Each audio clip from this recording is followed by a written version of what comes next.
The Civil Air Patrol is a nonprofit organization that actually helps the Air Force in its mission. According to the official Civil Air Patrol site, it's got 3 separate areas.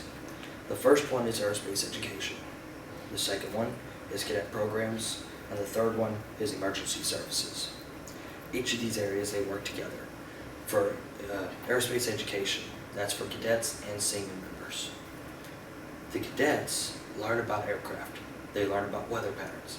They learn about all the different areas that aerospace actually involves, from space systems, communications, transportation, anything that does with aerospace.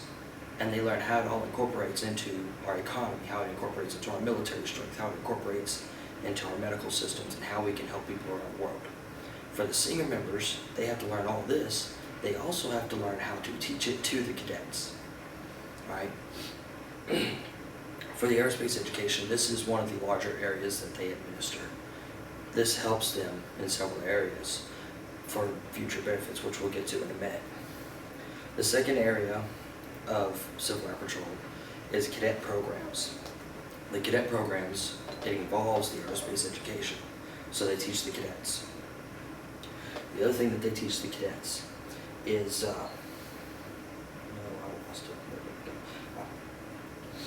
it's a 16-step program.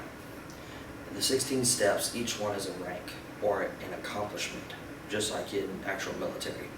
The cadets are ranked based on what they know, what they test on: physical fitness, leadership, moral leadership, their ability to recognize everything that they're taught and how to test and keep it back. The last big major area the Civil Air Patrol covers is search and rescue. Now, these emergency services, like search and rescue, I'm sure y'all have seen the news recently, all the flooding. Governor Edwards, KSLA and KTBS actually covered it Saturday. Governor Edwards flew over the area in one of the Civil Air Patrol squadron planes.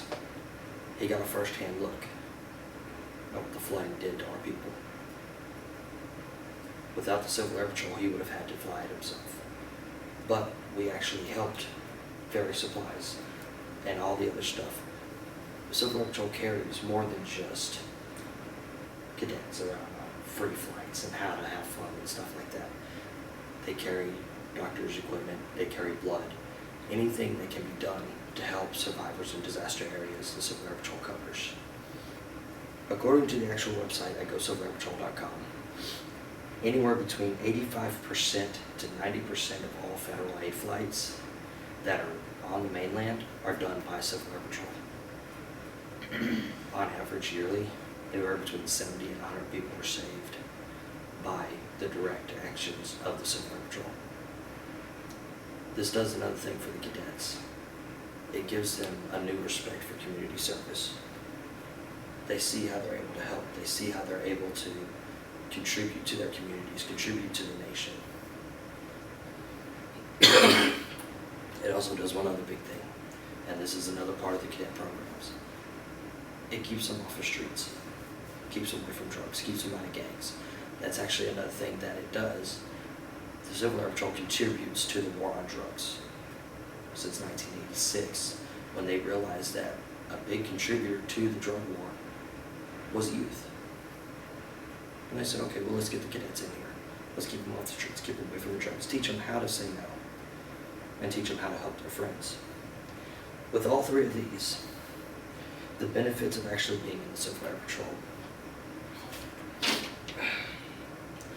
For those that wish to go into a military career, so they want to enlist, they can go in as an E3 or Airman First Class, advanced pay grade. For those that want to become an officer, they have select placement to the military academies like the Air Force Academy in Colorado Springs, Naval Academy out in Maryland, the U.S. Army Academy up in New York.